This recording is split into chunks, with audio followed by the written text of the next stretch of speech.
जोहार नमस्कार।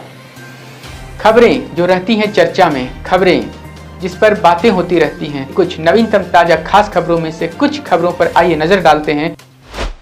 जोहार दर्शकों, प्रस्तुत है झारखंड और देश दुनिया की बड़ी खबरें। पहले बात झारखंड की। ओरमांझी थाना क्षेत्र के ब्लॉक चौक स्थित किसान कॉम्प्लेक्स में जय हिंद ज्वेलरी दुकान में 4 अपराधियों ने हथियार के बल पर लूटपाट की। लूट के दौरान उन्होंने दुकान संचालक से मारपीट की और हवाई फायरिंग कर दहशत फैलाई। पुलिस मौके पर पहुंचकर जांच में जुटी है और सीसीटीवी फुटेज खंगाल रही है।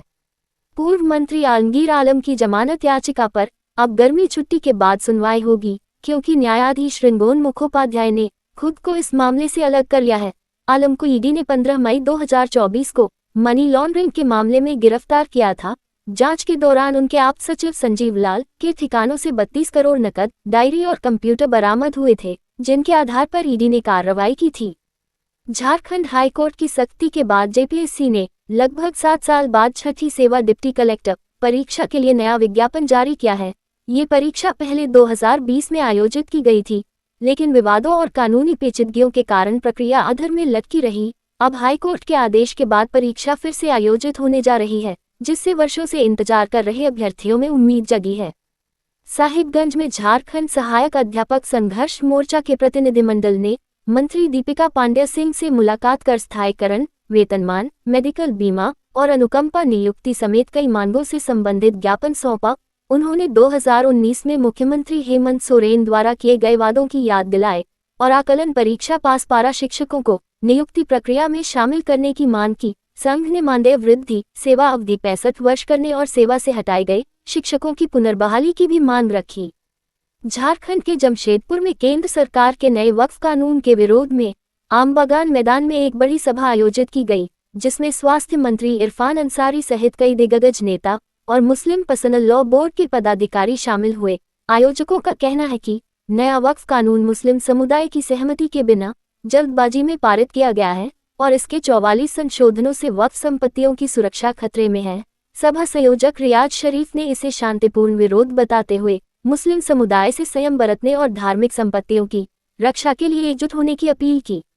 धनबाद में झारखंड एटीएस को बड़ी सफलता मिली है, जहां हिजब उत तहरीर HUT समेत अन्य आतंकी संगठनों से जुड़े 4 संदिग्ध गिरफ्तार किए गए और भारी मात्रा में आपत्तिजनक सामग्री बरामद हुई। पूछताछ में अयान जावेद ने अम्मार याशर का नाम उजागर किया, जिसे 30 अप्रैल को गिरफ्तार किया गया। अम्मार पहले इंडियन मुजाहिदीन से भी जुड़ा रह चुका है और हाल ही में जेल से रिहा हुआ था। फिलहाल एटीएस मामले की गहन जांच कर रही है और देशव्यापी नेटवर्क की जानकारी जुटाने में जुटी है। राजरगंज डिग्री कॉलेज में प्रभारी प्राचार्य की नियुक्ति को लेकर शिक्षकों के बीच विवाद इतना बढ़ गया कि मामला मारपीट और पुलिस हस्तक्षेप तक पहुंच गया। विश्वविद्यालय द्वारा रासूचंद्र महतो को नियुक्त किए जाने का कुछ शिक्षकों ने विरोध करते हुए पत्र फाड़ दिया और जीवार्धन महतो के समर्थन में हंगामा किया। अब इस मुद्दे पर अंतिम निर्णय 5 मई को शासी निकाय की बैठक में लिया जाएगा। लोहरदगा जिले के महुआडार थाना क्षेत्र के ओरसापाट गांव में नक्सलियों ने सड़क निर्माण कार्य में लगे वाहनों में आग लगाए और मुंशी मोहम्मद अयूब की गोली मारकर हत्या कर दी। ये हमला नक्सलियों की बौखलाहट और अपने कमजोर होते वर्चस्व को कायम रखने की कोशिश का नतीजा बताया जा रहा है। घटना के बाद पुलिस ने इलाके को सील कर सघन छापेमारी अभियान शुरू कर दिया है। रिम्स निदेशक डॉक्टर राजकुमार द्वारा 81 डॉक्टरों को प्रमोशन देने के फैसले पर स्वास्थ्य मंत्री इरफान अंसारी ने आपत्ति जताई है। मंत्री ने इस निर्णय को एकतरफा और प्रक्रियाओं के खिलाफ बताया है। पहले भी दोनों के बीच टकराव हो चुका है और अदालत के आदेश से डॉक्टर राजकुमार ने निदेशक का पद दोबारा संभाला है। मजदूर दिवस पर बिष्टुपुर के मिलानी हॉल में जदयू द्वारा मजदूर सम्मान समारोह आयोजित किया गया, जिसमें असंगठित मजदूरों की दयनीय स्थिति पर चिंता जताई गई। विधायक सरयू राय और जदयू प्रदेश अध्यक्ष खीरू महतो ने ठेकेदारी और आउटसोर्सिंग व्यवस्था को मजदूरों के शोषण का कारण बताया। कार्यक्रम के अंत में मजदूरों को सम्मानित किया गया। जमशेदपुर पश्चिमी विधानसभा क्षेत्र में 2000 सोलर स्ट्रीट लाइटें लगाने का शुभारंभ विधायक सरयू राय ने मानगो के गोकुल नगर से किया। ये पहल बिजली न होने वाले क्षेत्रों में सोलर लाइट्स लगाने के लिए जरेडा द्वारा स्वीकृत की गई है, जिससे स्लम क्षेत्रों के निवासियों को लाभ होगा। 1 मई को साक्षी स्थित श्री शिव मंदिर में भगवान श्री परशुराम जी के जन्मोत्सव पर एक भव्य आयोजन किया गया, जिसमें ब्राह्मण समाज के सदस्य और त्रिपुंडधारी सज्जन सपरिवार शामिल हुए। इस आयोजन में परशुराम जी की शोभायात्रा, भजन कीर्तन, मंत्रोच्चार और पूजा अर्चना हुई, जिसमें समाज सेवी और वेदपाठी श्री जगदीश तिवारी ने जीवन दर्शन और ब्राह्मण समाज के उत्थान पर अपने विचार व्यक्त किए। अखिल भारतीय ब्राह्मण महासभा के अध्यक्ष लक्ष्मण पांडेय ने आयोजन समिति के संयोजकों और सभी उपस्थित बंधुओं का धन्यवाद किया। भारतीय डाक विभाग ने 1 मई 2025 से ज्ञान पोस्ट नामक नया मेल उत्पाद पेश किया है, जो ज्ञान विज्ञान संबंधित सामग्रियों के संचार की सुविधा प्रदान करेगा। इस सेवा में ऑनलाइन ट्रैकिंग, पते की विशिष्ट सुविधा और पोस्टिंग तथा वितरण प्रमाण पत्र उपलब्ध होंगे। ये सेवा सभी विभागीय डाकघरों के काउंटर पर उपलब्ध रहेगी और न्यूनतम 300 ग्राम वजन वाले पैकेट भेजे जा सकते हैं। मौसम विभाग ने झारखंड में 5 मई तक बारिश और आंधी तूफान की चेतावनी जारी की है। विभाग के अनुसार आज राज्य के कई जिलों में गर्जन और वज्रपात के साथ बारिश होने की संभावना है। नगरी थाना क्षेत्र के वन क्षेत्र में पिछले कई दिनों से गजराज के आतंक से स्थानीय सैकड़ों ग्रामीण किसान परेशान हैं। ग्रामीण किसानों ने नगरीय प्रशासन से मदद की लगाई गुहार।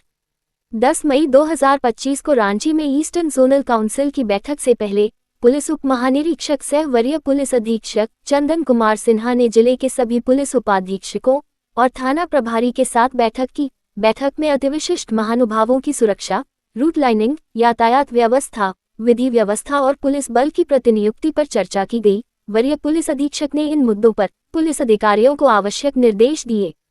भाजपा प्रदेश महामंत्री और सांसद डॉक्टर प्रदीप वर्मा ने केंद्रीय कैबिनेट द्वारा जाति जनगणना के निर्णय को ऐतिहासिक और विकास की दिशा में महत्वपूर्ण बताया, जबकि कांग्रेस और झामुमो पर तीखा हमला किया। उन्होंने कहा कि कांग्रेस ने 60 वर्षों में जाति जनगणना कराने का कदम नहीं उठाया, जबकि मोदी सरकार ने सामाजिक न्याय और वंचित वर्गों के हक के लिए यह फैसला लिया है।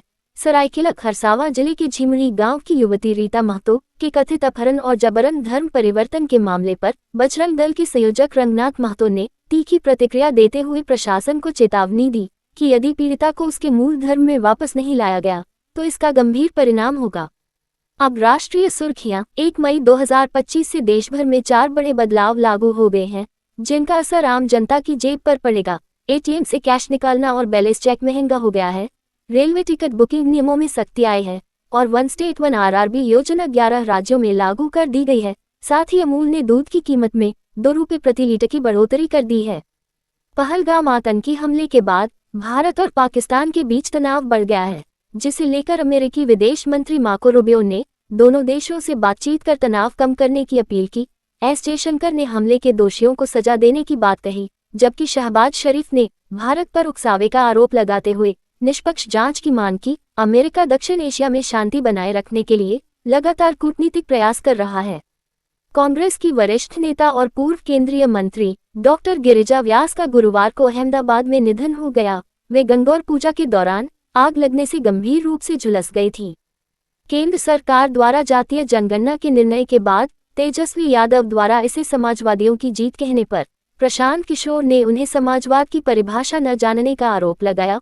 उन्होंने कहा कि जातीय जनगणना सिर्फ आंकड़े जुटाने का काम करेगी, लेकिन अगर इसे राजनीतिक हथियार बनाया गया तो इससे कोई सामाजिक सुधार नहीं होगा। तो कैसी लगी आपको हमारी ये खबर, ये हमें कमेंट बॉक्स में लिखकर ज़रूर से बताएं और ऐसे ही नवीनतम ताज़ा अपडेट्स, खास खबरों से रूबरू बने रहने के लिए बने रहें हमारे संग। कैमरा के पीछे से मेरा सहयोग कर रहे अजय महतो, आनंद चौहान और युगल किशोर भगत के साथ मैं विजय दत्त पिंटू, रांची।